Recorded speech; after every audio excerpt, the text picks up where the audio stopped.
हरे कृष्णा। अभी आवाज आ रही है? कृष्णा देवी। हाँ दीदी, अब फेसबुक पे भी आ रही है। अब सब कुछ ठीक हो गया, आप कथा करो। हाँ ठीक है।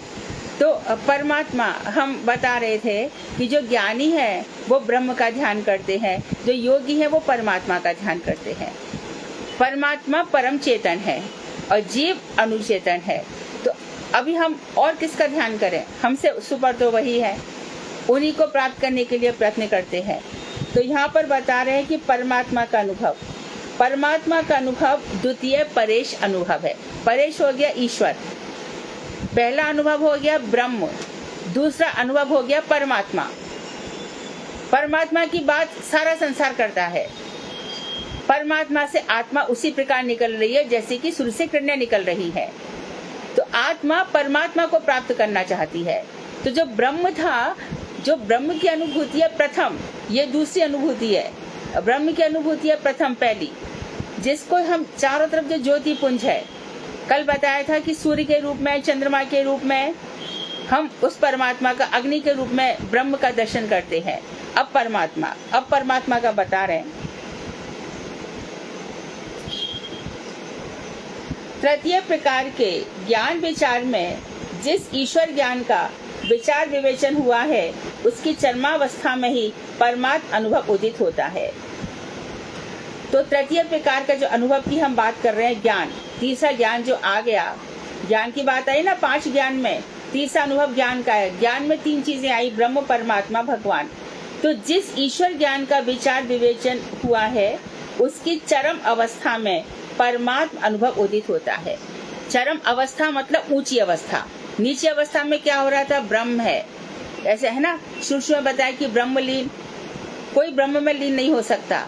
जैसे कि सूरज से निकलने वाली किरणें सूरज में वापस नहीं जा सकती, उसी प्रकार से परमात्मा से निकली या ब्रह्म से निकली हुई किरणें वापस उनकी तरफ नहीं जा सकती। इसलिए जो लोग यह कहते हैं कि वो दीदी आवाज आ रही है ना, हाँ जी आ रही है। हाँ, तो इसी प्रकार से तो जो ये आ रही है, क्या बोलते हैं, वहां से जो आत्माएं आ रही है वो वापस भगवान की तरफ नहीं जा सकती।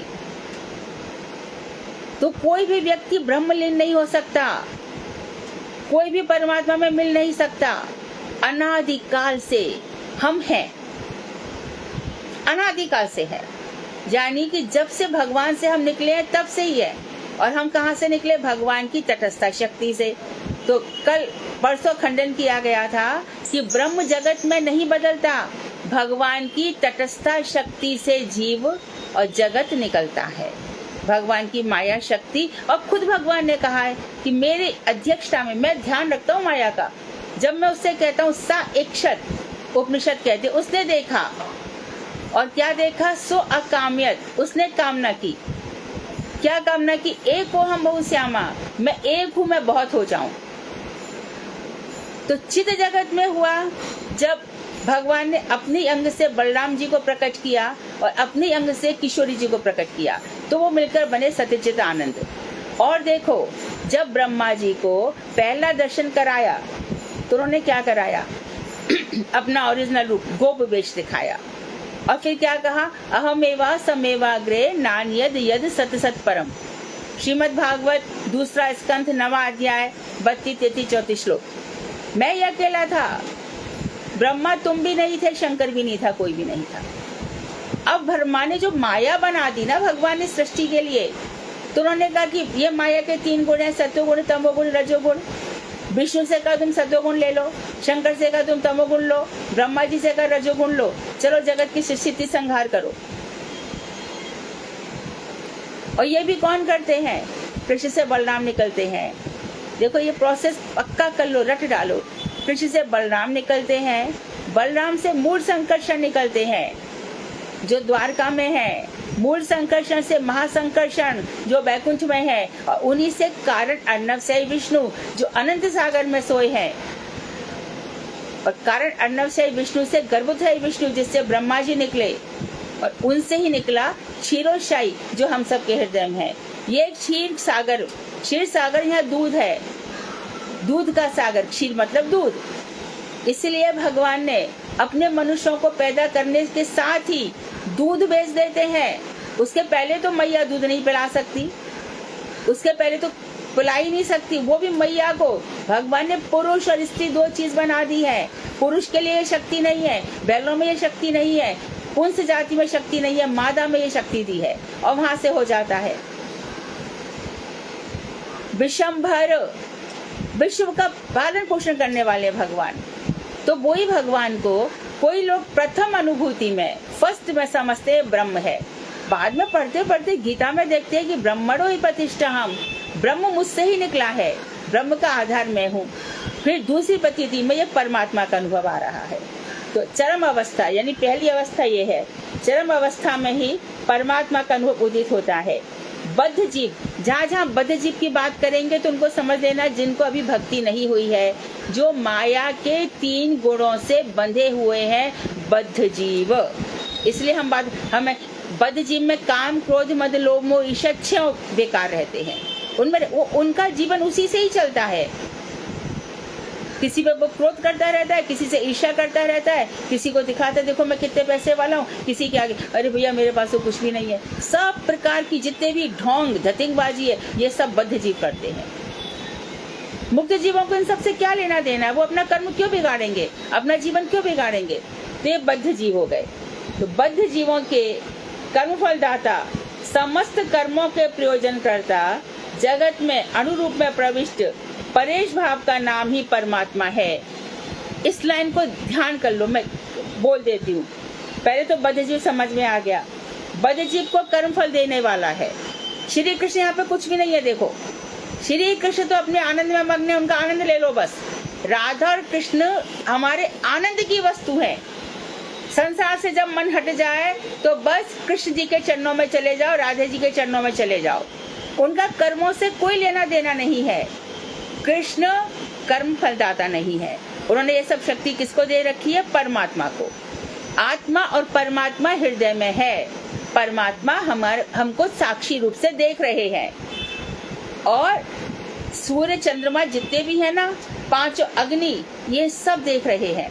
जैसे कि जब दशरथ का श्राद्ध किया था तो राम से सीता ने कहा समय निकल गया था, मैंने दशरथ का श्राद्ध कर दिया, क्या प्रमाण है? तो किसने देखा? गैया ने देखा। हम कहते गैया कुछ नहीं समझती। वृक्ष ने देखा, तुलसी ने देखा, समुद्र से हाथ निकल के वहां पे गया था, खुद दशरथ जी लेकर के गए। तो कोई भी क्रिया, एक भी कर्म बिना फल के मरता नहीं है। फिर वो अलग बात है कि उसने ऐसा खराब कर्म कर रहा है, उसको फल नहीं मिल रहा। हम इतने अच्छे कर्म करते हैं, फल नहीं मिल रहा। उसके लिए समय की प्रतीक्षा रहती है। फिर उसी बात को भीष्म पितामह का कहा जाता है, क्या किया था मैंने, जो बाणों की शैया मिली है मुझे, 21 जन्म पहले का याद कर। तो ऐसा नहीं किस जन्म में। और भागवत में जब नरकों का वर्णन किया गया तब ये भी बताया गया कि कब किस वक्त किसी को तो जीते जी नरक हो जाता है, किसी को मरने के बाद नरक होता है। और कोई बहुत अच्छे कर्म कर रहा है फिर भी नहीं मिल रहा तो समझ लेना पूर्व जन्म के बहुत उसके पाप कट रहे हैं और फल नहीं मिल रहा, फिर भी वो इतना भजन कर रहा है। अरे देखो प्रारब्ध है ना, भजन से ही मिटते हैं। प्रारब्ध की कोई बिसात ही नहीं रहती। भजन करते जाओ, भजन करते जाओ, सारे प्रारब्ध मटिया मेट हो जाते हैं। मेरे प्रारब्ध में ये लिखाई नहीं है। अरे नहीं, प्रारब्ध भजन से बनता है। सारे बुरे प्रारब्ध हमारा भजन मिटा देता है।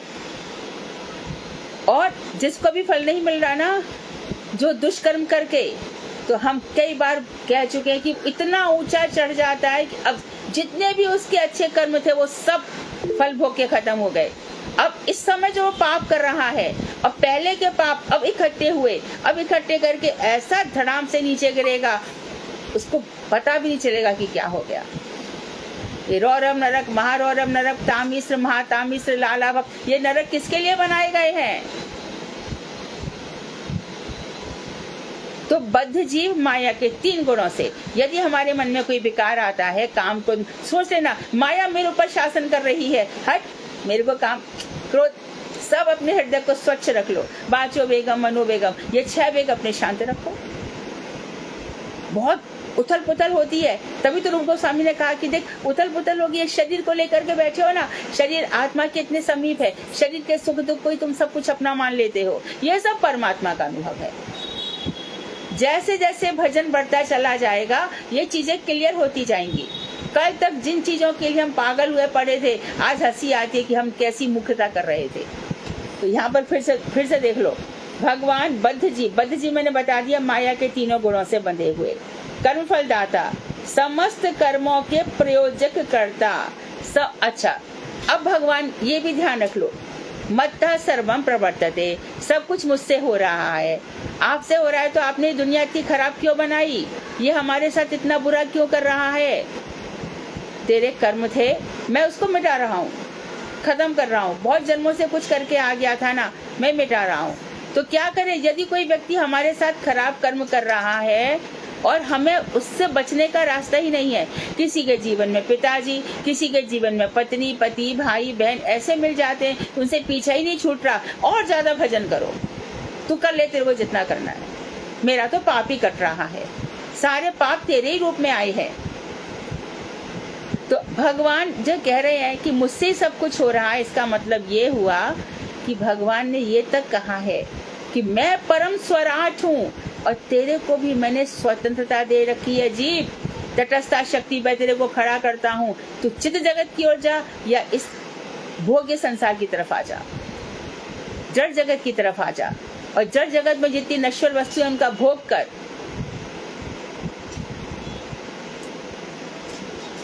तो स्वतंत्रता का गलत अनुचित लाभ उठाते हैं हम और कर्मों में बंध जाते हैं। हम स्वतंत्र, हम जब जैसे कि हम रिमोट चलाते हैं टीवी के लिए, है ना, इसी प्रकार से हमारा हृदय महाप्रभु के अष्टक से हमारा वो रिमोट है, वही हमारा रिमोट है, उसी से हमारे हृदय के सारे चैनल चलेंगे। जब वो चलते हैं तो जीवन में आनंद हो जाता है, सारे जन्म खत्म। फिर तो ऊपर ले जाने के लिए स्वयं भगवान अपने पार्षद विश्वक्सेन गरुड़ जी को भेजते हैं, और कभी कभी गजेंद्र इत्यादि के लिए तो स्वयं आ जाते हैं। बहुत खुश होते हैं अपने भक्तों को देखकर, उनके आंखों से झरझर आंसू बह जाते हैं। उनसे प्रेम तो करके देखो। अच्छा, जो प्रेम कर रहा है वो कितना आनंद में रहता है, क्या ऐसा हो गया, कितनी उसकी अनुभूति हो रही है। तो यहाँ पर बताया, फिर से देखो, बद्ध जीवों के कर्म फलदाता, एक पॉइंट। दूसरा पॉइंट है समस्त कर्मों के प्रयोजक करने वाले, जगत में अनुरूप में प्रविष्ट, परेश भाव का नाम ही परमात्मा है। और ये परमात्मा इस संसार में अनुरूप से प्रविष्ट है। जब भगवान ने समस्त इंद्रियां बना दी, मन बुद्धि चित्त अहंकार बना दिए, सारा ब्रह्मांड तैयार हो गया, सब ऐसी पड़ा रहा। भागवत द्वितीय स्कंद, सृष्टि तत्व सब ऐसी पढ़ रहे हैं, कोई हलचल नहीं हो रही। भगवान जब घुसे तब ब्रह्मांड बना, और यथा अंडे तथा ब्रह्मांडे। भागवत में साफ लिखा है, जब उसको देखने की इच्छा हुई तब आंखें बन गई, आंखों के देवता सूर्य बन गए। जब उसको सुनने की इच्छा हुई तब कान बन गए, कानों के देवता इंद्र बन गए। जब उनको काम करने की इच्छा हुई तब हाथ बन गए, हाथों के देवता दिशाएं बन गई। ये सब बताया गया है। तो परेश अनुभव में पहली चीज है कि वो परमात्मा समस्त कर्मों के फलदाता है, वो हमेशा यहाँ पे बैठे हैं, हमारे हृदय में बैठे रहते हैं। ये पीपल का वृक्ष है, द्वास सोपर्णा सयुजा सखाया, ये श्रीमद् भागवत में भी आता है, उपनिषदों में भी आता है। एक वृक्ष पर दो पक्षी बैठे हुए हैं, एक देख रहा है और एक भोग रहा है। जो देख रहा है वो हमारे परमात्मा है, और वो परमात्मा कृष्ण के अंश है। जैसे कि ब्रह्म कृष्ण का अंश है, उसी प्रकार से परमात्मा भी कृष्ण का अंश है। उन्होंने सृष्टि में नियम लगा रखे हैं, ऐसी सृष्टि का जो उनका चलन है ऐसा बना रखा है उन्होंने। तू ज्ञानी बन रहा है ना अपने आप को, तो मेरे ब्रह्म स्वरूप का चिंतन कर जा, मेरी अंग ज्योति वहीं पर सोचता रहे। परमात्मा है तो देख, तेरी आत्मा मैं परमात्मा, इसका ध्यान कर। तो इस जगत में और हमारे हृदय में परमात्मा अनुरूप से प्रविष्ट है, पूर्ण रूप से नहीं है। इसीलिए उनको हम क्या कहते हैं, सर्वव्यापक। भगवान सर्वव्यापक हैं। बद्ध जीव के कर्मफल देने वाले हैं यह परमात्मा, क्योंकि हमारे हृदय में बैठ करके सब कुछ देख रहे हैं। हम सब कुछ छिपा सकते हैं।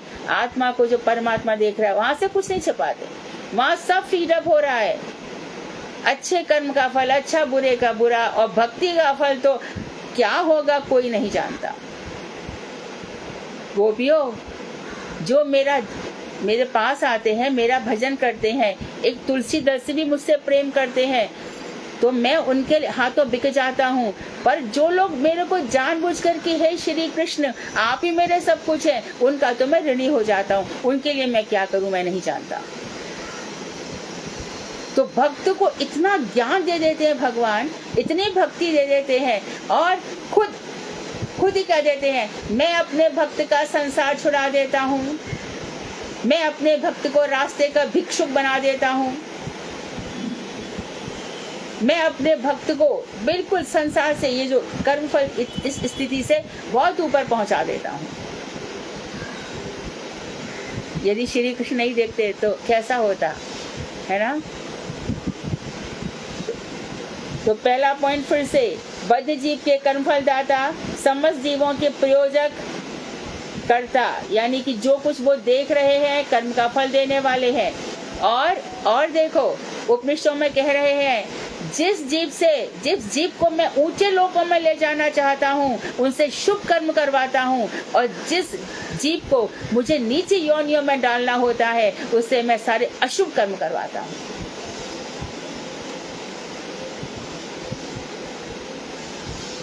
अच्छा, वो अशुभ कर रहा है, मानो कोई मुझे अननेसेसरी तंग कर रहा है, परेशान कर रहा है, उसका तो अशुभ कर्म बन रहा है। मेरा क्या था? मेरा भी तो कुछ कर्म था कि उसने मुझे ही टारगेट बनाया। तो मैं क्या करूं? अभी मैं भगवान का भजन करूंगी, पीछा तो छूटे। कोई बोलता है, कोई वो दुराचारी होते हैं ना, बहुत बुरे कर्म करते हैं। आप देखो ये दुराचारी होते हैं ना, स्त्रियों पे गलत निगाह रखते हैं, दूसरों के धन पे गलत निगाह रखते हैं, और सबके जीवन में कुछ ना कुछ गंदाई करते हैं। इन लोगों देखो अक्सर बात करते मिलेंगे, अरे आज तो स्वप्न में भूत आया, प्रेत आया। ये लोगों को अभी से ही ऐसा हो जाता है, आगे तो होगा ही होगा। परमात्मा सब कुछ देख रहे हैं और परमात्मा सजग भी करते हैं। आत्माराम ने धुंधकारी को कितना सुधारा, वो सुधरा क्या? फिर आत्माराम ने कहा जा भैया तू, तेरे जो लिखा है मेरे नसीब में सुखी नहीं है। तो आत्माराम का क्या आ गया महात्म में, देखो ना, वो श्रीमद् भागवत के 10वें स्कंद में पढ़ने लग गए और भगवान में उन्होंने अपने आप को, तो हम दुख भोग के भगवान में लगे, इसके पहले ही लग जाए तो अच्छा है। ये भगवान जगत में अणुरूप में प्रविष्ट है और इस परेश भाव का नाम परमात्मा है। वो क्षुद्र रूप में प्रविष्ट है, ब्रह्म ये अणुरूप में प्रविष्ट है। अष्टांग योग आदि में जिस ईश्वर के प्रणिधान की व्यवस्था दी गई है वह परमात्मा का काल्पनिक या वास्तविक अवतार विशेष है, उसी को शास्त्रों में पुरुष कहते हैं। अष्टांग योग में प्रणिधान जो ध्यान समाधि है, प्रणिधान कर रहे हैं हम, ध्यान कर रहे हैं, अष्टांग योग वाले है ना। अष्टांग योग में भी पद्धति चलेगी भाई, यम पूरा कंट्रोल करो, नियम से रहो, जो भी आचार संहिताएं हैं नियम, दूसरों के धन की तरफ मत देखो, जो कुछ तुमको भगवान ने दिया है उस नियम में रहो। सुबह 4 बजे उठो, वो संसार का सबसे बड़ा लूजर है जिसने 4 बजे से 6 बजे तक की अमृत वेला को खो दिया। सबसे बड़ा लूजर संसार में, उससे बड़ा खोने, क्योंकि 4 से 6 ही भजन का समय है। यम नियम आसन, आसन पर ध्यान से बैठो।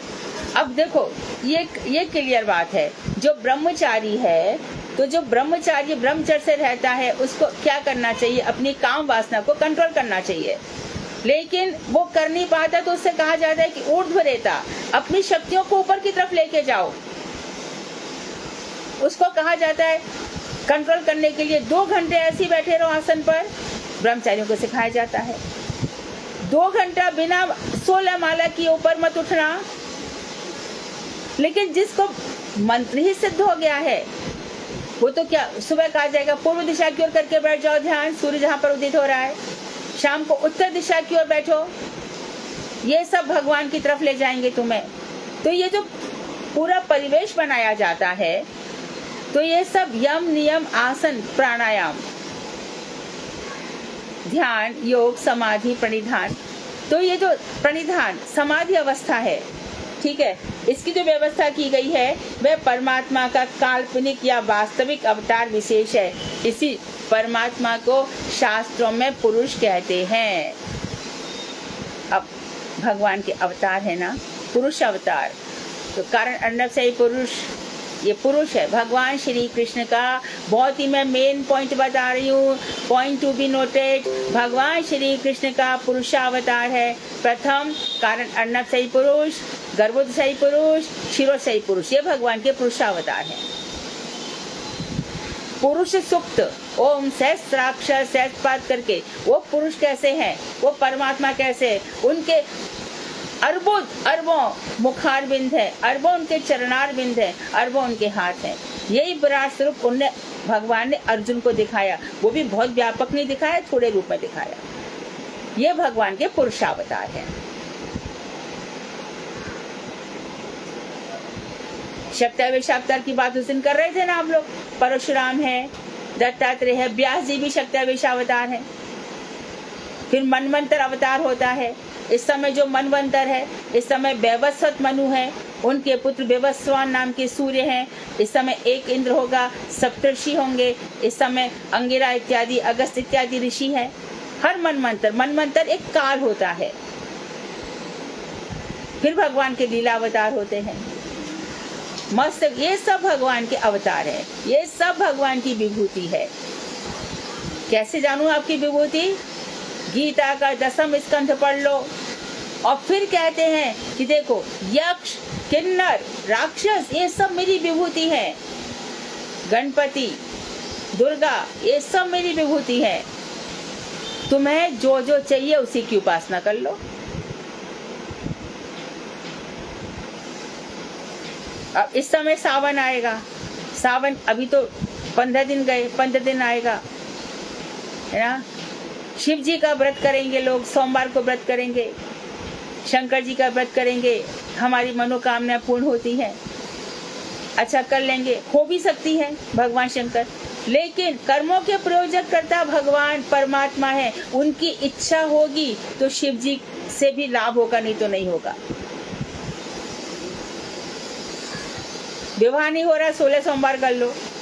किसी का 16 पूरा भी नहीं होता, विवाह हो जाता है, और कोई 16 कर लेता तो नहीं होता, क्योंकि परमात्मा प्रयोजक करता है।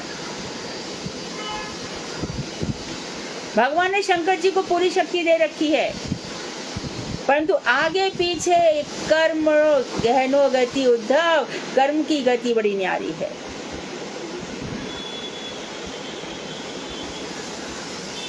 किसी को सिद्धि मिल जाती है। अभी हम देखते हैं कि कोई ऐसा तांत्रिक है जिसको हनुमान जी की बहुत बड़ी सिद्धि हो गई, कितने जन्मों से करते चले आ रहे हैं। हनुमान जी की सिद्धि, हनुमान जी तो सिद्ध ही है। हमारा एक नाम अजामिल ने एक नाम नारायण लिया, उसका पूरा ही जन्म तर गया। अच्छा, और नाश है रोग हरे सब पीरा, जो सुमरे हनुमत बलवीरा। और ठीक है, हमारे भागवत वाले बोलेंगे कृष्णाय वासुदेवाय हरे परमात्मने प्रणत क्लेशनाशाय गोविंदाय नमो नमः। जप लो इसको, सारे दुख दूर भाग जाएंगे। लेकिन भक्त कहेंगे दुख है ही कहाँ, कभी भी विपत आएगी। तो आज्ञा है गुरु वर्ग की, नरसिंह मंत्र का जप कर लो, ये मंत्र जप कर लो। तो भगवान की जब आराधना बताई जाती है तो उस समय लोभ दिया जाता है। क्या लोभ दिया जाता है? कि दुख भी दूर होंगे और रिद्धि सिद्धि भी मिल जाएगी। इसका मतलब क्या है? कि दुख जीवन में आएंगे ही। देखते देखते वृद्धावस्था आ जाती है, देखते देखते शरीर की मृत्यु आ जाती है। और जिसको आपस में बहुत आसक्ति होती है उसको बहुत रुदन होता है। और फिर भगवान कहते हैं, देखो भैया मैंने संसार ऐसा बनाया है जैसे एक प्याऊ पे सारे पथिक मिलते हैं, बिछुड़ जाते हैं, इसी प्रकार से एक घर में मैं किसी को माता पिता बेटा बेटी बहू और जो कुछ भी रिश्ते हैं सब बना के भेज देता हूँ और मैं ही उनको अलग करवा देता हूँ। ये प्रयोजक करता है, सब कुछ वही करने वाले हैं। तो जो प्रणिधान की व्यवस्था दी गई है वह परमात्मा का या तो काल्पनिक कह लो या वास्तविक अवतार विशेष है और इसी का नाम पुरुष है। परमात्मा के प्रकाश दो प्रकार के हैं, ध्यान रहे, एक तो व्यष्टि, एक समष्टि। एक अंदर बैठे हैं वो व्यष्टि, इंडिविजुअली सबके हृदय में है, और एक पूरे संसार को चला रहे हैं। ये परमात्मा दो प्रकार के हो गए। संसार कौन चला रहा है? इस विश्व को कौन चला रहा है? परमात्मा। हम सबको कौन चला रहा है? परमात्मा। तो व्यष्टि हो गया इंडिविजुअल, व्यक्तिगत, और समष्टि हो गया एज ए होल, जो पूरे संसार को चला रहे हैं। तो परमात्मा दो प्रकार से चला रहे हैं। मानो मैं अपने हानि कर रही हूँ, मैंने मंत्र जपा, मंत्र जपते जपते मेरे हृदय में तो है, तो जो मेरे हृदय में है वो बाहर संसार में भी है, लेकिन संसार में बस रहा है तो क्या मेरे हृदय में भी है। परमात्मा की यही विशेषता है, वो संसार को भी चलाते हैं, हमारे हृदय को भी चलाते हैं। एक व्यष्टि हो गया इंडिविजुअल, पर्सनली, व्यक्तिगत, और समष्टि संसार का। समष्टि प्रकाश द्वारा वे विराट ब्रह्मांड विग्रह हैं। तो संसार के लिए हम क्या कहते हैं? भगवान का ये ब्रह्मांड जो है, ये भगवान का ब्रह्मांड विग्रह है। ये जो बड़ा विग्रह है ब्रह्मांड के रूप में, ये भगवान का विग्रह ही है। इसे तो कहते हैं किसी जीव को मत सताओ, सब में भगवान है, किसी को परेशान मत करो, किसी को दुख मत दो। तो ये ब्रह्मांड भगवान का विग्रह है। और व्यष्टि जो व्यक्तिगत प्रकाश के द्वारा वे कौन कौन है? जैसे कि मेरे और आपके हृदय में भगवान है, व्यष्टि व्यक्तिगत। हम सबके हृदय में क्या है? भगवान। हम जीवों के सहचर हैं, सबसे बड़े सखा हैं, हमारे सबसे बड़े साथी हैं व्यक्तिगत रूप में।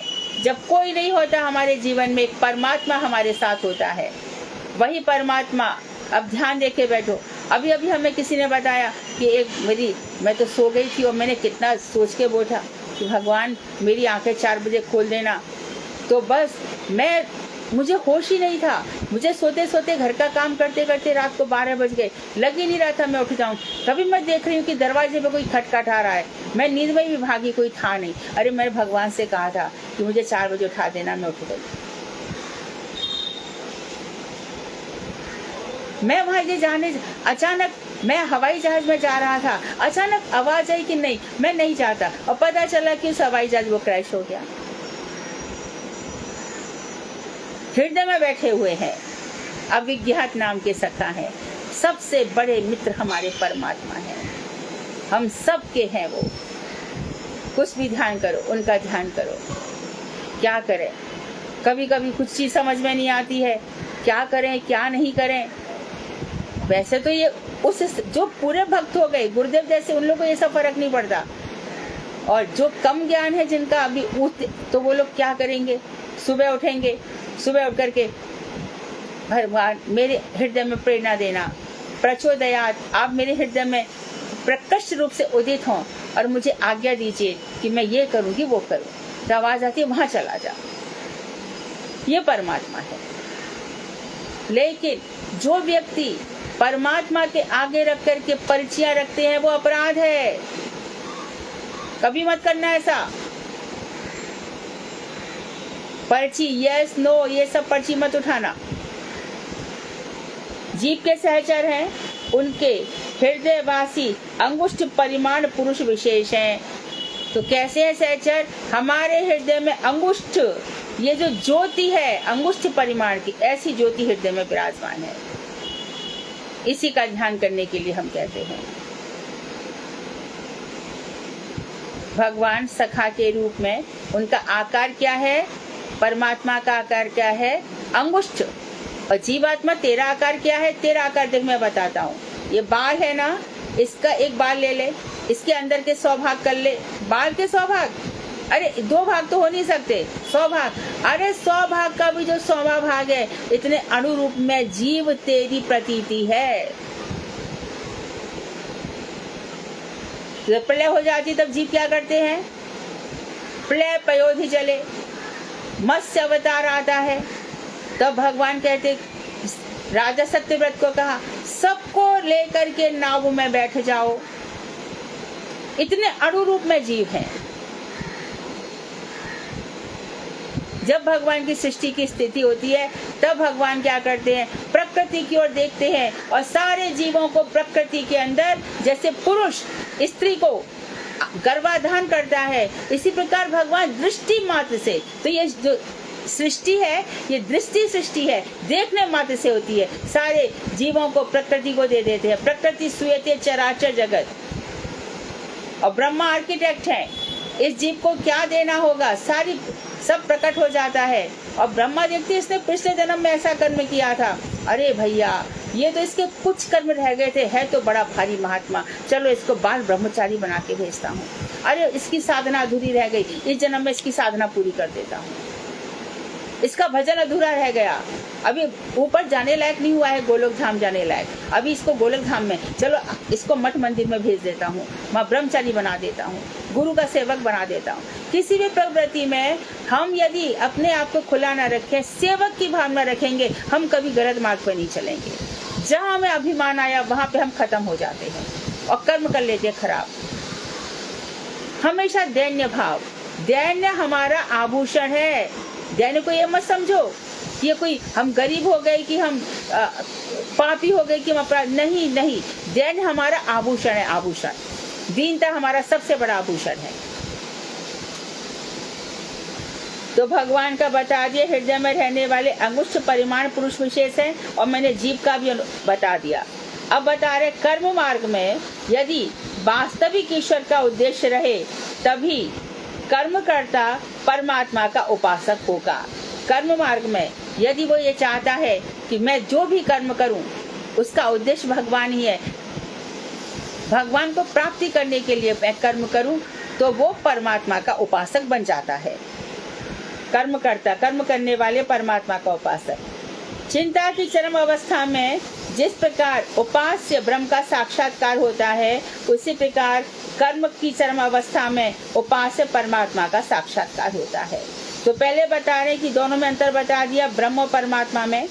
ध्यान से सुने, चिंता की चरम, चिंतन समझ लेना, चिंतन की जिस अवस्था में हम उपास्य ब्रह्म का साक्षात्कार करते हैं, चिंतन कर रहे हैं, ध्यान ब्रह्म का चिंतन करते करते परम ज्योति प्रकट हो रही है। अभी देखो त्राटक योग है ना, आंखें कमजोर हो रही है तो कहा जाएगा त्राटक योग। एक ज्योति जगा लो, एक मोमबत्ती जला लो, उसको देखते जाओ, आंखों से आंसू गिर रहा है। ये एक छोटा सा योग है। उसके बाद फिर और ध्यान दिया जाता है, ब्रह्म का ध्यान करो। सूर्य की तरफ देखो, सूर्य के सामने बैठो।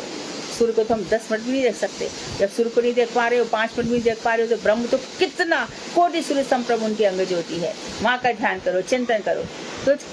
तो जिस तरह से चिंतन से तुम ब्रह्म को प्राप्त कर रहे हो, तो उसी तरह से कर्म करते करते करते तुम परमात्मा को प्रसन्न कर सकते हो। फिर से देख लो, ये लाइन है, इस पर प्रश्न भी बनेगा। कर्म मार्ग में यदि वास्तविक ईश्वर का उद्देश्य रहे तो कर्मकर्ता परमात्मा का उपासक होगा। चिंतन की जब चरम अवस्था आ जाती है, ऊंची अवस्था में, तो जिस प्रकार उपास मतलब जिसकी हम उपासना कर रहे हैं, उपास्य समझते हो ना, उपास्य, उपासक और उपासना। उपास्य जो उपासना के योग्य है, उपासना जिसकी उपासना की जा रही है, और उपासक हम हो गए। उपास्य भगवान, उपासक भक्त, उपासना भक्ति, आराध्य आराधक आराधना, ऐसे भी कह सकते हो। पूज्य पूजा पूजक, ऐसे कह सकते हैं। तो कर्म मार्ग में वास्तविक ईश्वरीय उद्देश्य है तो कर्मकर्ता परमात्मा का उपासक होगा, वो परमात्मा का उपासक होगा। चिंतन की चरम अवस्था में परिपूर्ण अवस्था में जिस प्रकार हम उपास्य ब्रह्म का साक्षात्कार करते हैं, उसी प्रकार कर्म की चरम अवस्था में, अर्थात जो कुछ कर्म किया त्वदीयम वस्तु गोविंदम तुभ्यमेव समर्पणे अनाश्रिता कर्म करोति या स सन्यासी स जोगी चा निरग्नि चा क्रिया। हम जितना भी कर्म कर रहे हैं, निष्काम होकर के जो भी कर रहे हैं, वो परमात्मा की उपासना है। जो कुछ भी हो रहा है, गीता के जो 6 अध्याय बताए कर्म योग, वहां पे ये बताया। तू कर्म से भी भगवान से जुड़ना चाहता है तो तू परमात्मा से जुड़ा। भगवान को चाहिए भक्ति, वहां पे कर्म कुछ काम नहीं करता। वहां तो कर्म इत्यादि सब शांत हो जाते हैं। अजगर करे ना चाकरी, पंक्षी करे ना काम, और दास मलूका कह गए सबके दाता राम। वो तो अवधुत मिट्टी से घूमता है, कभी चना, कभी घना, कभी वो भी मना। साधु प्रवृत्ति ऐसी होती है। साधु के जीवन में बड़ी तपस्या आती है, पग पग पे परीक्षा है। जब तपस्या के बिना भगवान की भक्ति नहीं है। आप समझ रहे होंगे ना कि अरे उनके यहाँ तो बड़ी सुख सुविधा है, बड़ी भगवान की कृपा है। ठेंगा कृपा भी नहीं है, जरा भी ध्यान नहीं कर सकता, बिल्कुल भी नहीं। तो देख लो जितने धनवान उनके यहाँ भक्ति है क्या? दारा सुत लक्ष्मी पापी के भी होए, संत समागम हरि कथा यह दुर्लभ है। तो फिर से चिंतन की अवस्था में ब्रह्म का साक्षात्कार होता है, और इसी प्रकार जब हम निष्काम कर्मयोगी बन जाते हैं तब परमात्मा का साक्षात्कार होता है। जो भी कर्म किया निष्काम। तीसरा है, अब बहुत ही बढ़िया है, भगवत अनुभव। भगवत अनुभव पहली अवस्था थी ब्रह्म, दूसरी अवस्था थी परमात्मा, और तीसरी जो टॉप मोस्ट अवस्था है वो है भगवान का अनुभव। भगवत अनुभव ही तृतीय अंतिम परेश अनुभव है। तो पहले भगवान का अनुभव हो रहा था ब्रह्म रूप में, दूसरा हुआ परमात्मा के रूप में, और तीसरा हो रहा है भगवान के रूप में, परेश अनुभव। अब भगवान का स्वरूप बता रहे हैं। भगवान स्वरूप विशिष्ट है, उनका स्वरूप है। परमात्मा का तो आकार बता दिया कि भैया अंगुष्ठ ज्योति रूप में, अंगुष्ठ परिमाण में है, सारे संसार में भी व्याप्त है, तुम में भी व्याप्त है। और ब्रह्म का बता दिया ज्योति है। यहाँ पे बता रहे हैं कि अभी तुम समझो भगवान तक आ गए तो वो स्वरूप विशिष्ट है। वो मत्स्य अवतार भी ले लेंगे, शूकर अवतार भी ले लेंगे। क्या सुंदर स्वरूप है ठाकुर जी का। शूकर बन करके पृथ्वी को अपनी थूथनी पे लेकर के चलते चले आ रहे हैं। इतने में हिरण्याक्ष मिल जाता है। तब भगवान उसके साथ पृथ्वी को पहले संभाल के रख देते हैं। शूकर क्षेत्र सौरोजी, जहाँ गंगा जी है, वहीं पे पृथ्वी को रखा भगवान ने। ये शूकर रूप है भगवान का। मत्स्य अवतार भी है, कूर्म कच्छप अवतार भी है, भगवान धन्वंतरी अवतार भी है। शंकर जी को मना करते हैं, देख शंकर जी कहते हैं मैं सारे आपका स्वरूप देखता हूँ, मुझे मोहिनी अवतार भी देखना है। भगवान मत देख, शंकर मत देख। नहीं, मैं देखना चाहता हूँ। संभाल नहीं पाए, शंकर जी काम के वशीभूत हो गए मोहिनी अवतार देखकर। जो शंकर आंख खोलने मात्र से ही काम को अनंग कर दिया, शरीर रहित कर दिया, वही शंकर जब मोहिनी का दर्शन करते हैं तो अपने आप को संभाल नहीं पाते। पार्वती जी सामने, पार्वती हंस पड़ती है। भगवान काफी आगे गए, शंकर जी उनके पीछे पीछे गए, संतों ने भी उनको देखा। बाद में जब शंकर जी का वीर स्खलित हो गया, उसके बाद जब आए हैं तो उन्होंने कहा कि सारे संत मेरी मजाक, उन्होंने उसको छोड़ दिया। जो जिसको जो कहना है कह दो, मेरा तो जो हो गया सो हो गया। भगवान स्वरूप विशिष्ट है, पहला पॉइंट। दूसरा पॉइंट है वो समस्त गुणों के आधार है। 64 गुण तो बताइए ना, समस्त गुण के अवतार है, आधार है भगवान। सारे गुण उन्हीं से प्रकाशित हुए हैं। इसलिए भगवान ने कहा है कि जिसमें कुछ अधिक गुण देखो तो समझो वो मेरा अंश। तो मेरे सभी है, परंतु मेरा उस पर ज्यादा ध्यान है। इस जीव को मैं इस संसार में अधिक भटकने नहीं दूंगा। तो अपने अंदर गुणों को डेवलप करो ना। हम अपने अंदर वाले परमात्मा को, अपने हमारे जो उपासक कृष्ण, उनको संतुष्ट करने के लिए जी रहे हैं। ध्यान रखना,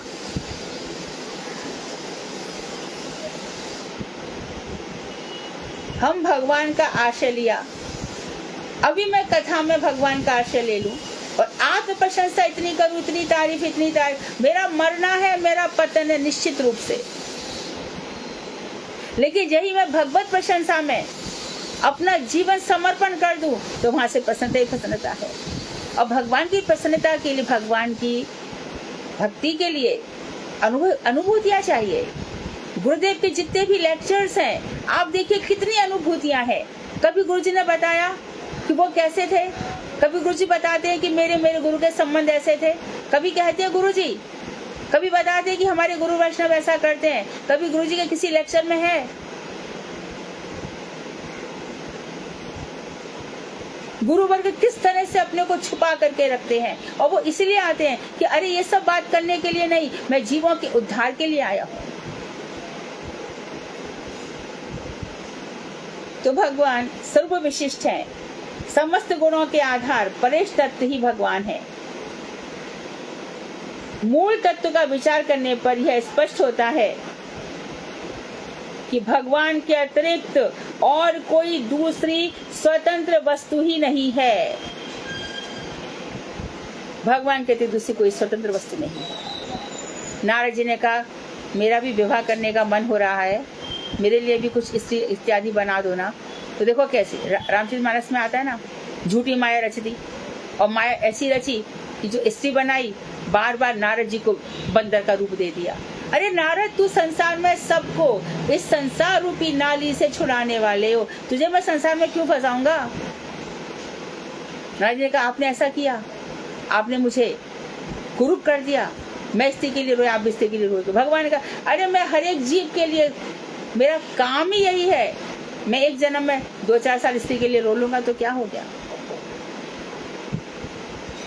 तब नारद जी बोले, परम स्वतंत्र नहीं सिर पर को, आप बड़े स्वतंत्र हैं, जो मना है आप कर लेते हैं, आपके सिर पर कोई नहीं है। बहुत बड़ी बात है ये। कभी कभी ऐसा हो जाता है, ठाकुर जी कुछ तो सुन लो, किसी से तो दबो, प्रेम से दब लूंगा, मेरे को कोई नहीं दबा सकता। जरासंध के आक्रमण पर आप रणछोड़ जी बन गए। अब बोलो, सारी दुनिया को मारते फिरते हैं, दृष्टि मात्र से ही, देखने मात्र से ही। और जरासंध को जब आया, उसने आग लगवा दी पर्वत पे चारों तरफ, तो दोनों भैया कूद गए, रणछोड़ कहलाए, युद्ध भूमि से पलायन कर गए। परम स्वतंत्र नहीं सिर पर को, भगवान परम स्वतंत्र है। स्वराट ब्रह्म तेन हृदय आदि कवे मुयंति यत सूर्या, श्रीमद् भागवत में भी कहा है प्रथम श्लोक में, परम स्वराट है। तो भगवान के अतिरिक्त कोई दूसरी स्वतंत्र वस्तु नहीं है। भगवान शक्तिमान है, उनकी अचिंत्य शक्ति के प्रभाव से जीव और जगत सब आविर्भूत होता है। तो ब्रह्म जगत में नहीं बदला है, भगवान की अचिंत्य शक्ति से जीव निकले हैं और उनकी अचिंत्य शक्ति से ही यह जगत प्रकट हुआ है। इसलिए जगत नष्ट नहीं होता। भगवान की ना माया नष्ट होती है, ना जीव नष्ट होता है, ना जगत नष्ट होता है। तो प्रलय क्या है? Unmanifested situation. संसार में पानी पानी दिखा दिया, अब भगवान की इच्छा हुई, ये सब पानी पानी सब भर गया, धरती प्रकट हो गई, आकाश वायु सब महाभूत प्रकट हो गए, पंच तन्मात्रा प्रकट हो गई, शब्द रूप रस गंध स्पर्श, और सबके सब फिर से ये जगत आ गया। और तब अर्जुन से कह रहे हैं, ऐसा कभी नहीं था जब तू नहीं था, ऐसा कभी नहीं था जब मैं नहीं था। तो हम महाप्रभु के समय क्या थे? भगवान श्री राम के समय बहुत से लोग सरयू नदी से अयोध्या चले गए भगवान के साथ ही। ऐसा लग रहा था कि अब संसार में जीव नहीं बचेंगे, ये तो क्या फिर से जीव भर गए। कोई किसी ब्रह्मांड में, कोई किसी ब्रह्मांड में रहता है। हम सभी तो महाप्रभु के समय हम क्या थे? इतनी योग्यता नहीं रही होगी। महाप्रभु ने हजारों लाखों को तारा, जगाई मधाई को तारा, चांद काजी को तारा, पर लगता है कुछ ना कुछ तो होगा ही। 500 वर्ष पहले तो गए हैं, 550 वर्ष पहले, तभी तो इस युग में उन्होंने जन्म दे दिया। कृष्ण भी का भी नाम करो और मेरा, मैं बताता हूँ कृष्ण का भजन कैसे होता है।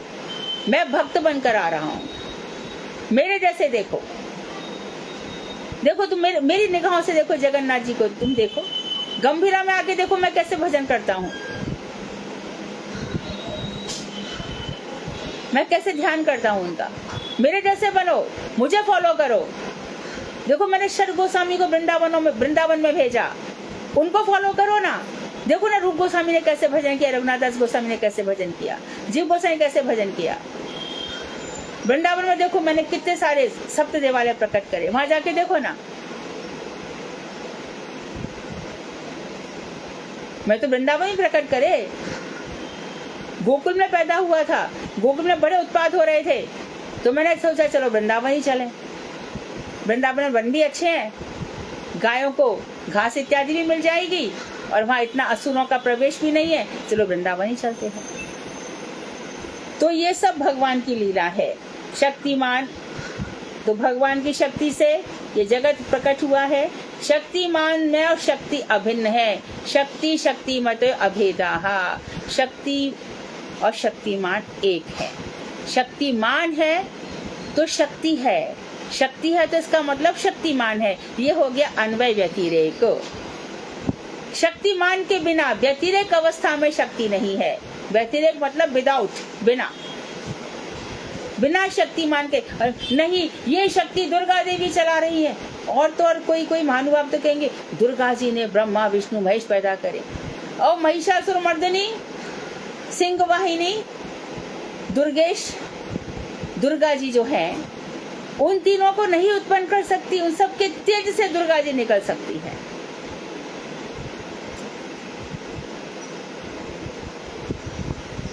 ये संसार रूपी दुर्ग है, कारागार। यहाँ की जो महारानी है वो दुर्गा देवी ही है, बहिरंगा शक्ति। भगवान ने काम ही उनको दिया है, दुर्गा जा ये संसार चला, और बड़े अच्छे से चला रही है। किसको दंड देना है, किसको पुरस्कार देना, ये दुर्गा जी के हाथ में है। जो भगवान का भजन करता है वहां पे वो चुपचाप शांत हो जाती हैं, और देखती है कि ये माया के वशीभूत होकर वैसी मनुष्य काल कबलीकृत है, काल के अंदर तो वैसी ग्रसित हुआ है। काल को तो आशा लेकर ये संसार बना है। तेरा काल समाप्त हुआ भैया, चल यहाँ से रवाना हो जा। कहाँ जाऊं, जैसा तेरा कर्म है तो परमात्मा ने देखा, हम क्या करें, तू कर्म का फल भोग। सब कुछ देखो कितना क्लियर है।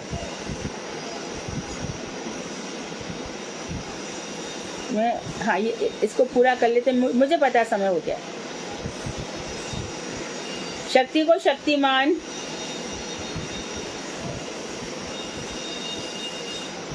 शक्तिमान से शक्ति अभिन्न मतलब अलग नहीं है। जगत और जीव जब भगवत शक्ति के परिणाम है, तब वे मूल तत्व के विचार से कोई पृथक स्वतंत्र वस्तु नहीं हो सकते। उन्होंने अपनी बात को फिर से कहा है कि जब जगत और जीव भगवान की शक्ति के परिणाम है, अर्थात ब्रह्म जगत के रूप में बदला नहीं है, बल्कि भगवान की शक्ति का परिणाम ये जगत है। जैसे कि स्त्री पुरुष का परिणाम बालक होता है, स्त्री पुरुष के मिलन का परिणाम बालक होता है, इसी प्रकार भगवान की शक्ति का परिणाम ये जगत है। अभी नहीं समझेंगे तो फिर कभी नहीं समझ सकते। जब वे मूल तत्व के विचार से कोई पृथक स्वतंत्र वस्तु नहीं हो सकते, तो शक्तिमान से शक्ति अलग नहीं है। जगत और जीव जब भगवान शक्ति के परिणाम है, तब वे भगवान को छोड़ करके जगत और जीव अलग नहीं हो सकते। मूल तत्व जो भगवान है, उनसे जीव अलग नहीं हो सकता, उनसे जगत अलग नहीं हो सकता। इसलिए जीव तू ब्रह्म नहीं हो सकता, जगत ब्रह्म नहीं हो सकता, सर्वम खल्विदम ब्रह्म ये कभी नहीं हो सकता। जीव और जगत भगवान की शक्ति के परिणाम है, तब वे भगवान से अलग हो ही नहीं सकते। स्वतंत्र वस्तु एक ही है, ईश्वर, बाकी सब उन पर डिपेंडेंट है। यही अन्वय व्यतिरेक है। कृष्ण है तो ये जगत है, भगवान है तो जगत है, भगवान है तो जीव है। भगवान को हटा दो, जीव है, जगत है, बस यहीं पे सारी भूल है। जीव है तो चल बचा के दिखा दे जीव को, एक भी आत्मा पैदा करके दिखा दे। ये मर रहा है, इसको बचा के दिखा दे। पेट में गर्भावस्था में भी कभी 2 महीने का गर्भपात होता है, कभी 6 महीने का। उसकी पोटेंसी इतनी है, ज्यादा बढ़ा के दिखा दे, लाख कुछ ले आ, कुछ भी कर ले। तो भगवान को छोड़ करके जीव और जगत अलग नहीं हो सकते।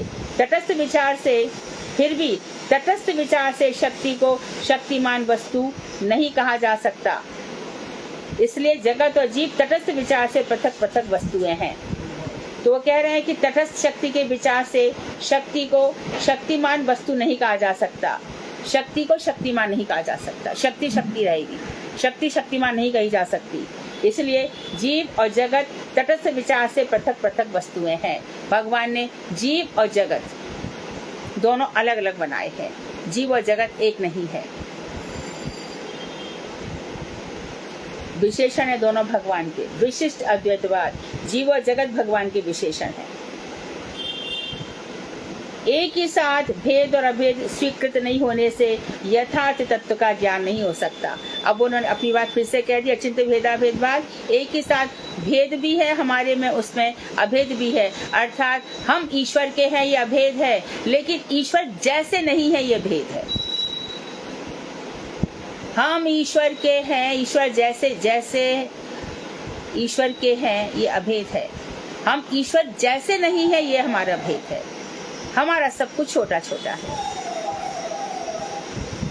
अच्छा, यदि यह शंका उठे कि भेद और अभेद दोनों एक साथ कैसे संभव है तथा युक्ति के द्वारा भी इसका कैसे सामंजस्य किया जा सकता है, तो इसका उत्तर यह है कि यह तत्व भगवत स्वरूप को आश्रय करके रहता है।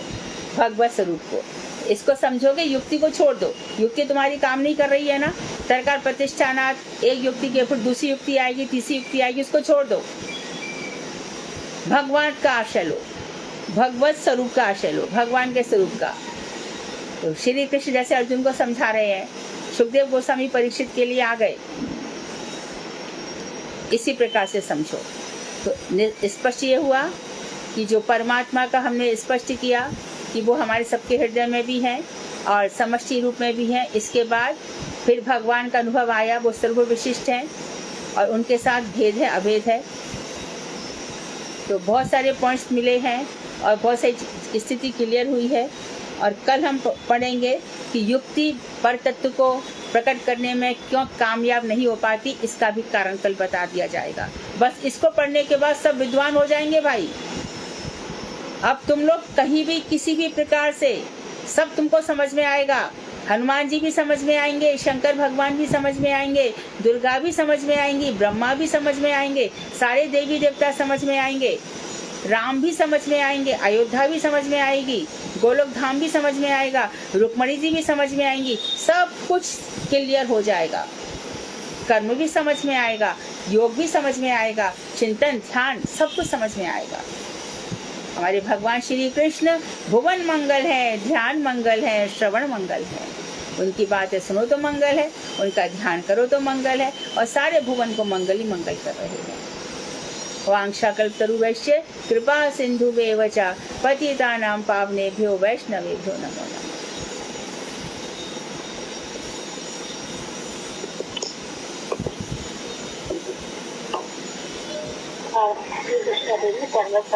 दंडवत। हरे कृष्णा। दीदी वो लाइन ऊपर दोबारा बता दो। जैसे भी बोला है, फिर भी तटस्थ विचार से, मतलब अगर हम वैसे देखें, वो हम तटस्थ शक्ति का विचार करते हैं ना। जैव धर्म शायद तुमने पढ़ा नहीं। जीव जो है भगवान से जब निकलता है तो तटस्थ शक्ति, तट होता है किनारा। जैसे किनारा होता है, एक तरफ पानी है और दूसरी तरफ जमीन है और बीच में एक किनारा है। इसी प्रकार से जीव जब निकलता है तो वो तटस्थ शक्ति पर भगवान उसको छोड़ देते हैं। तो उसके सामने चित्त जगत है और अचित जगत है, जड़ संसार। यदि उसके अंदर भगवान को पाने की लालसा है तो वो चित्त जगत की ओर बढ़ जाता है, और यदि वो संसार में भोग करना चाहता है तो जड़ जगत की ओर आ जाता है। तो बीच में जीव खड़ा है तटस्थ शक्ति पर।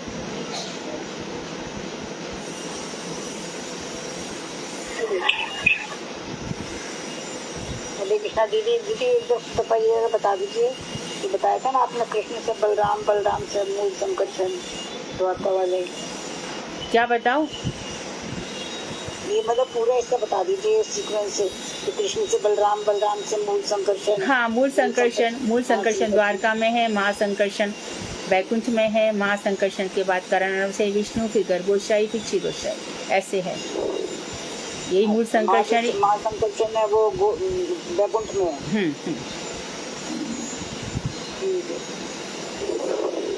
हरे कृष्णा दीदी, दंडवत प्रणाम। हाँ दीदी, आपने जो बताया कि कृष्ण जी के जो पुरुष अवतार हैं वो पहले कर्णोदक्षाय विष्णु है।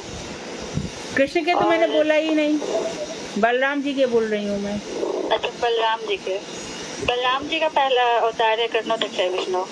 पहला मैंने बताया संकर्षण, अभी बोला ना इन्होंने, संकर्षण फिर महासंकर्षण, उसके बाद कारण अर्णवशाही विष्णु, फिर गर्भोत्शाही, फिर क्षीरोत्शाही।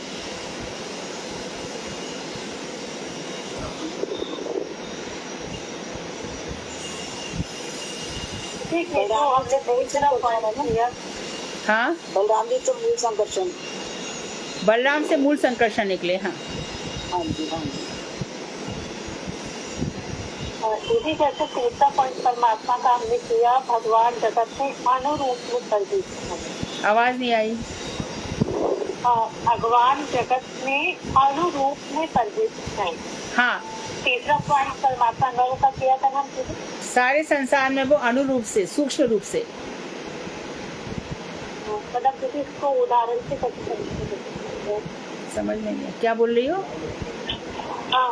दीदी, एग्जाम्पल से कैसे समझेंगे तो अनुरूप में? अनुराधा पूछ रही है। जी दीदी। क्या पूछ रही हो? दीदी, जैसे थर्ड पॉइंट हमने किया, भगवान जगत में अनुरूप में सर्जित है। हाँ, अनुरूप से, सब में व्यापक है ना, कण कण में भगवान, हर परमाणु में भगवान है। अनुरूप में भगवान सर्वत्र प्रविष्ट हैं। सर्वव्यापक है। हाँ, कण कण में भगवान, इसको ऐसे समझो।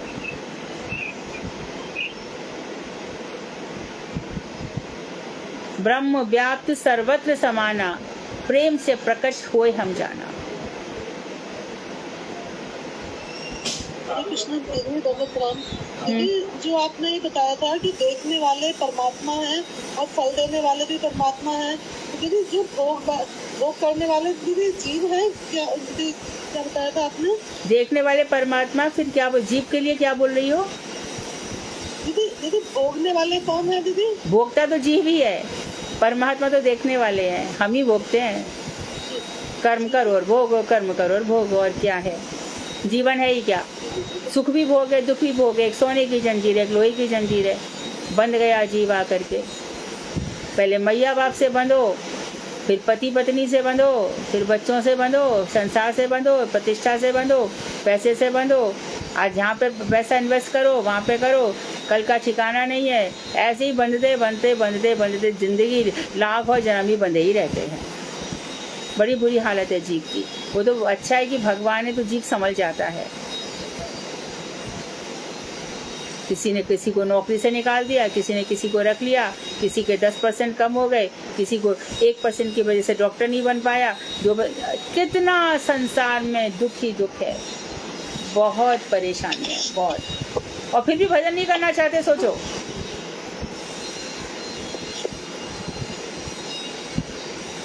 हरे कृष्णा दीदी, एक धन्यवाद। लोग है दीदी जो आपने बताया कि हम ईश्वर के हैं, दीदी ये अभेद है दीदी? हाँ, ये अभेद है।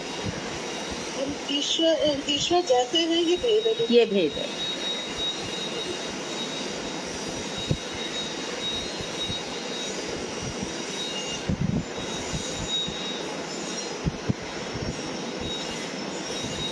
बलराम जी कृष्ण से प्रकट हुए, हमने कहीं कहा था कि लेफ्ट साइड से राधा जी प्रकट हुई है, राइट साइड से बलराम जी बलराम भैया। हाँ, सत्य चित्त और आनंद, सत्य शक्ति बलराम भैया, संदिनी शक्ति। ये बलराम भैया कृष्ण की बहुत सेवा करते हैं। उनके लिए खड़ाव भी बन जाते हैं, उनके लिए आसन भी बन जाते हैं, उनके लिए चमर भी बन जाते हैं, उनके लिए वंशी भी बन जाते हैं, बहुत प्रकार की सेवा करते हैं। और फिर राधा जी के साथ अनंग मंजरी भी बन जाते हैं। फिर राम के समय लक्ष्मण बनकर आते हैं, महाप्रभु के समय नित्यानंद बनकर आते हैं, और नीचे पृथ्वी को अनंत देव के रूप में पृथ्वी को संभाले हुए हैं। बलराम जी बहुत सेवा करते हैं।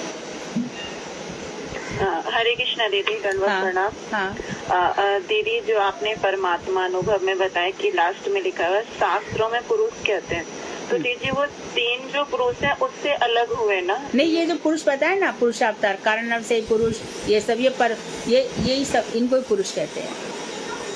अच्छा, तो ये इन्हीं में आएंगे? हाँ हाँ, परमात्मा के रूप है सब। ये हाँ, फिर यहाँ पे भी मतलब बताया कि अनुष्ठ रूप में है, ज्योति के रूप में, हृदय में। वो हमारे सब कुछ देखते हैं, अच्छा बुरा जो भी करते हैं, और फिर वो हमें इंगित भी करते हैं, अच्छा कार्य करो। हाँ अच्छा हाँ, वो तो करो। 24 घंटा हमारे ऊपर निगाह है भाई। ठीक है, ठीक है। पुरंजन उपाख्यान पढ़ोगे ना श्रीमद् भागवत में, तो तुम्हें और भी क्लियर हो जाएगा।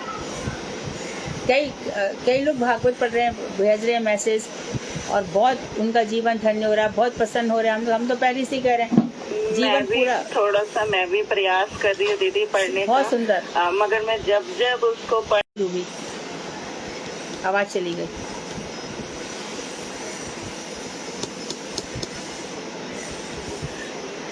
रूबी, तुम्हारी आवाज नहीं आ रही है।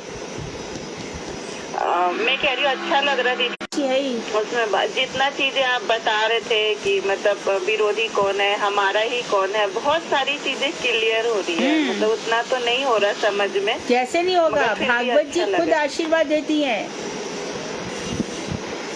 देखो दीदी, पहले मैं प्रणाम करती हूँ, फिर हाँ, सबको, हम सबको वैसे ही पढ़ना चाहिए। मैं दिख रही हूँ दीदी? प्रणाम दीदी। मेरे स्क्रीन में मैं गायब हो गई हूँ, पर मेरी आवाज आ रही है तो ठीक है। हाँ हाँ, दीदी आपकी आवाज आ रही है। हाँ हाँ, बोलो। हरे कृष्णा दीदी, दंडवत प्रणाम दीदी। हाँ, दंडवत। रमा बोल रही हूँ दीदी। हाँ रमा, बोलो। हाँ, आपकी कृपा से बहुत बढ़िया तरीके से भागवत पढ़ रहे हैं हम। भागवत पढ़ रहे हो ना? एक अध्याय करते हैं दीदी। बहुत सुंदर। हमारे यहाँ भी बम्बई में 2-2, 3-3 लोग मिलकर के भागवत पढ़ रहे हैं, और जब से भागवत पढ़ रहे हैं उनका ज्ञान एकदम, अभी तुम लोगों ने देखा ना, तुम लोग बोलते हो शर्मा जी ऐसे, अनुराधा ऐसे, लोग भागवत पढ़ते हैं। भगवान अपना तेज भागवत में रख गए थे। उद्धव जी से कहा, उद्धव जी के लोग कैसे रहेंगे, बोले मैं और भागवत एक ही है। इसलिए तो मैं कहती हूँ कि भागवत पढ़ो। भागवत पढ़ ली ना जीवन में, बस। हरे कृष्णा दीदी, कौन से अध्याय से पढ़ना स्टार्ट करें? पहले अध्याय से। 12 स्कंध है, 12 स्कंध है श्रीमद् भागवत, 4 वॉल्यूम्स में निकला है। पहला 1 से 4 है, दूसरा 5 से 9 है, तीसरा 10वां है, चौथा 11वां 12वां है। ऐसे 4 वॉल्यूम्स में है।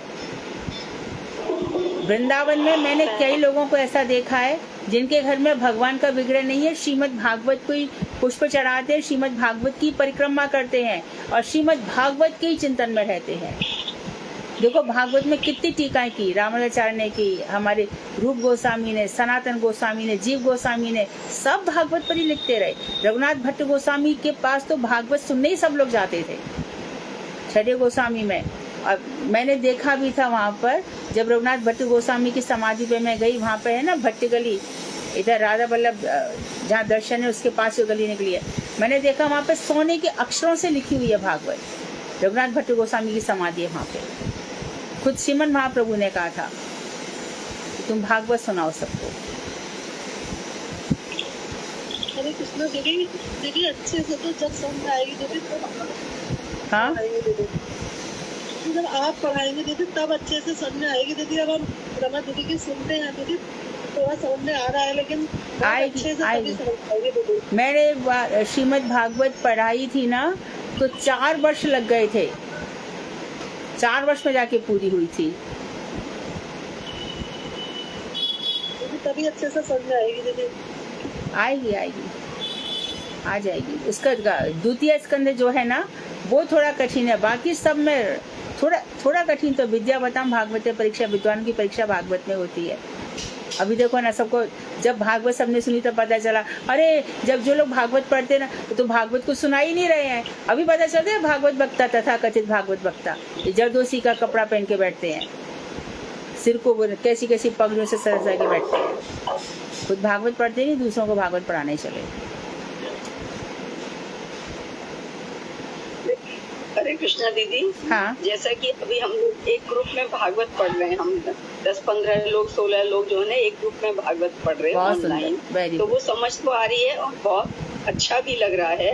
पर क्या आप सजेस्ट करेंगे कि हम ब्रह्म जो पुरुषोत्तम मास चल रहा है इसमें हम ब्रह्म विमोहन लीला या ब्रह्म स्तुति पहले पढ़ लें तो कैसा रहेगा? ब्रह्म विमोहन लीला आजकल कहते हैं, हाँ जी, ब्रह्म स्तुति इस महीने में कहते हैं ना ज्यादा उसकी इम्पोर्टेंस, तो वो क्या हम पहले पढ़ने ब्रह्म स्तुति? मैंने तो ऐसा कभी सुना नहीं कि इसमें ब्रह्म मोह लीला का ज्यादा है। पूरी भागवत अच्छी, लेकिन तुम पढ़ सकती हो, ब्रह्म मोह लीला पढ़ लो। आजकल ना पुरुषोत्तम मास में सभी जगह ब्रह्म स्तुति ज्यादा पढ़ाया जा रहा है, इसलिए तो ब्रह्मा, हाँ तो ठीक है, ब्रह्मा जी की स्तुति पढ़ लो। तुम कौन सी किताब से पढ़ रही हो? गुरुदेव वाली से, गुरुदेव जिसमें आपका भी वो है। हाँ, उसमें क्लियर है चीजें। दीदी जो आपने जो पहले से 4 अध्याय ना जो आपने ही सेवा करी है, जो गुरुदेव की कृपा से इसी को कर रहे हैं दीदी? हाँ, इसी में ही सब कुछ है, सब कुछ इसमें चक्रवर्ती ठाकुर के विचार है, प्रभुपाद जी के विचार है। गुरुदेव का ये पूरा प्राण ही उसमें थे श्रीमद् भागवत में, क्योंकि गुरुदेव जब यहाँ से प्रस्थान करने जा रहे थे तो उनका ये कहना था कि इस पर काम करूंगा उसके बाद ही जाऊंगा, इसलिए अपना प्राण ही इसमें छोड़ गए थे वो।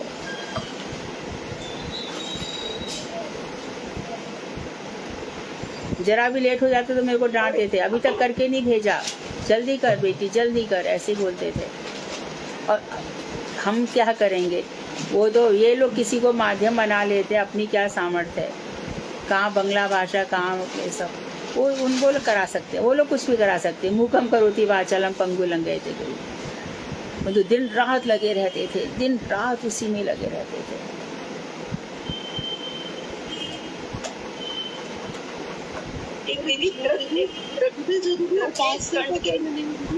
क्या उपास्य का क्या मीनिंग है दीदी? उपास्य, हाँ, भगवान उपास्य मतलब जो उपासना के योग्य है। उपास्य, आराध्य, भगवान, ये सब एक ही है। उपासना, आराधना, भक्ति, पूजा ये एक है। पूज्य, उपास्य, आराध्य ये भगवान के लिए कहा जाता है, और भक्त के लिए कहा जाएगा उपासक, आराधक, पूजक, भक्त, ये भक्त के लिए।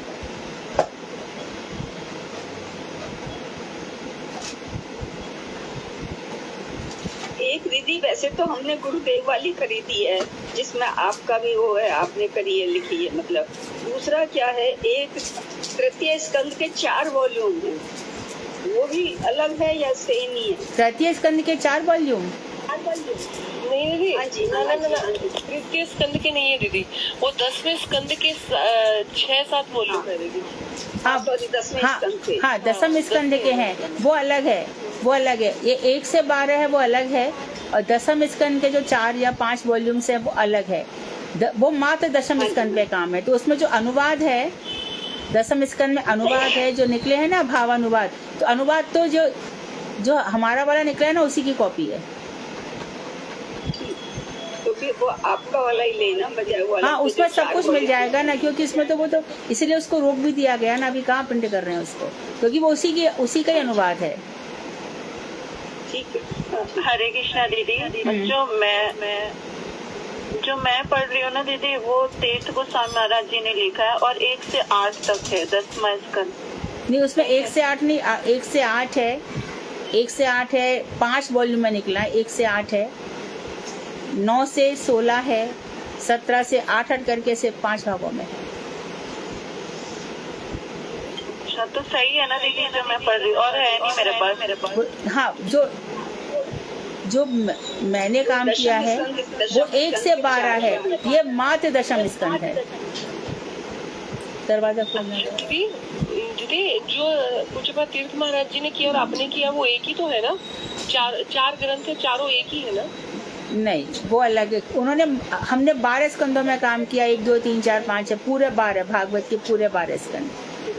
उन्होंने दशम में किया, लेकिन दशम में जो मेरा दशम स्कंद है ना, उसी का अनुवाद वहीं से लिया है सारा, खाली भावानुवाद अलग है, अनुवाद सब उसका ही है। लेकिन दीदी जो ये हम पढ़ रहे हैं 1 से 4 श्रीमद् भागवत प्रथम खंड, 1 से 4 5 से 9 10 11 12 वो अलग हैं।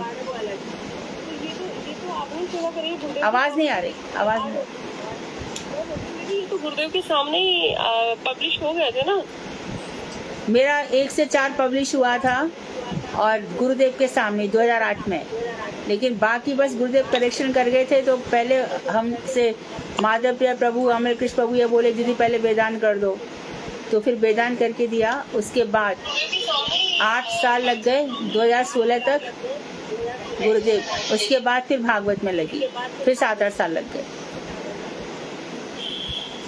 जो पूज्य तीर्थ महाराज जी ने किया वो तो खाली 10वें स्कंद पे काम किया। दशम स्कंद, उसमें भी अनुवाद उसी से लिया जो हमने किया था। वो खाली एक ही ग्रंथ है। वो खाली दशम स्कंद है, ये 1 से 12 स्कंद है। और दीदी जो 10वें स्कंद के भाग हो रहे हैं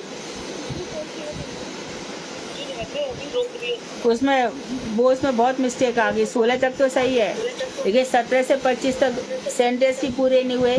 प्रिंटिंग गलतियां बहुत कर दी इन लोगों ने, बाकी पूरे नहीं दिए, बहुत गलतियां कर गए।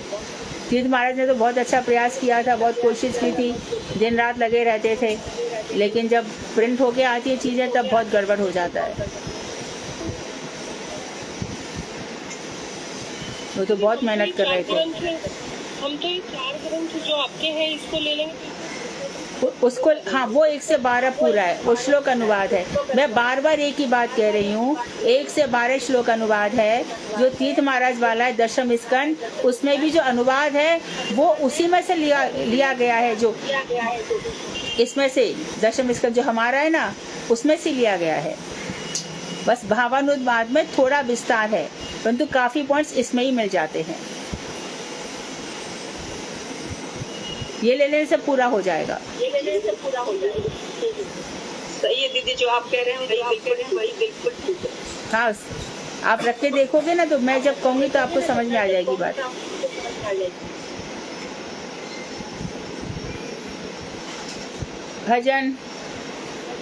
भजन गाओ सुंदर सा कोई बढ़िया।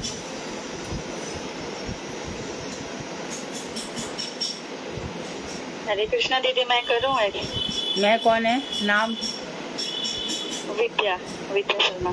विद्या? हाँ गाओ। विद्या तुम पहली बार गा रही हो, गाओ बढ़िया सा गाओ। हाँ जी, वैष्णव से स्टार्ट कर दूँ? करो दीदी? हाँ हाँ हाँ हाँ। कृपा कर वैष्णव ठाकुर, संबंध जानिया भजते भजते अभिमान हौ दूर। अमित वैष्णव बुद्धि हैले अमानी न हवे आमे। प्रतिष्ठा आसी हृदय दोषिबे हाई बनिरय गामी। तुम्हारा किंकर निरय माने क्या है? निरय माने क्या है? निरय माने क्या है? क्या दीदी? निरय गामी, निरय का अर्थ क्या है? नरक ले जाने वाले। अर्थ समझ? निरय नरक होता है। हाँ बोलो बोलो, बहुत सुंदर। नरक दवा दे दो। हाँ, निरय माने नरक होता है। निरक। हाँ गाओ। तुम्हारा किंकर अपने जानिबो, गुरु अभिमान त्याजी। तुम्हारा उचिष्ट पद जल रेणु, सदा निष्कपटे भाजी। निज श्रेष्ठ जानी उचिष्ट दिदाने, हबे अभिमान भार। ताई शिष्य तब थकिया सर्वदा नालाई वो पूजकार अमनी मानदा हैले कीर्तने अधिकार दिवे तुम्ही तुम्हारा चरणे निष्कपटे आम्ही कांदिया लुटी वो भूमि कृपा कर वैष्णव ठाकुर जय वैष्णव ठाकुर जय वैष्णव ठाकुर वैष्णव ठाकुर जय वैष्णव ठाकुर। हरे कृष्णा दीदी, दंडवत प्रणाम। बहुत सुंदर गाया। अगली बार और थोड़ा कभी कोई बड़ा वाला गाना अगली बार। अच्छी सुंदर आवाज है, अगली बार कोई बड़ा सा गाना, बहुत सुंदर आवाज है।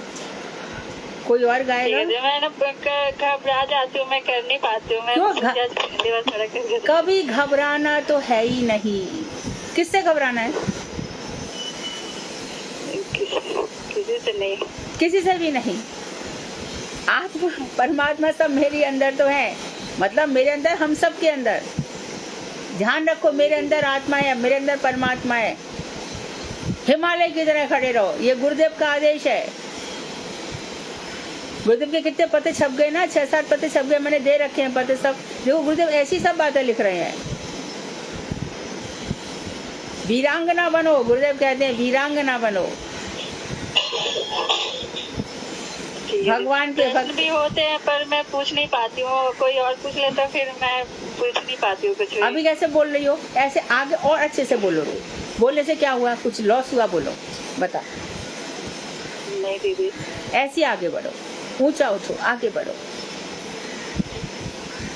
ठीक है दीदी, ऐसी कृपा कर दीजिए। इसलिए मैंने वैष्णव कीर्तन किया कि वैष्णव की कृपा मिलेगी तो थोड़ी सी कृपा होगी, मैं भी कुछ पूछ पाऊंगी, समझ पाऊंगी। हाँ, जब सुंदर प्रश्न करोगे, सुंदर करोगे तो वैष्णव कृपा मिल ही जाएगी। गुरुजी किसी को नहीं छोड़ने वाले। गुरु बड़े दयालु होते हैं। दीदी कृपा देने आ रही है, तैयार रहना। हाँ, रूबी के ऊपर तो है ही, थोड़ी सी भी हो जाए तो ठीक है दीदी। हरे कृष्णा, दंडवत प्रणाम। हाँ, कोई और गा रहा है तो स्टॉप करूं, फिर कल मिलते हैं। सुधा जी, आपके प्रश्न तैयार है। सुधा, अनुराधा, निशा और किसने बनाए थे? साधना। प्रश्न तुम लोगों ने भेजे ही नहीं अभी तक। सुधा जी नहीं है क्या आज क्लास में? अनुराधा। हरे कृष्णा दीदी, दंडवत प्रणाम। हाँ। मैं क्लास हो गई। हाँ, तो प्रश्न तैयार करवाओ फटाफट। भाई अनुराधा, हेमा दीदी कर रही है। हाँ, जो भी कर रहे हैं तुम सबको आपस में बांट लो, ठीक है। वांक्षा कल्पतरुभ्यश्च कृपा सिंधुभ्येव च पतितानां पावनेभ्यो वैष्णवेभ्यो नमो नमः। हरे कृष्णा दीदी।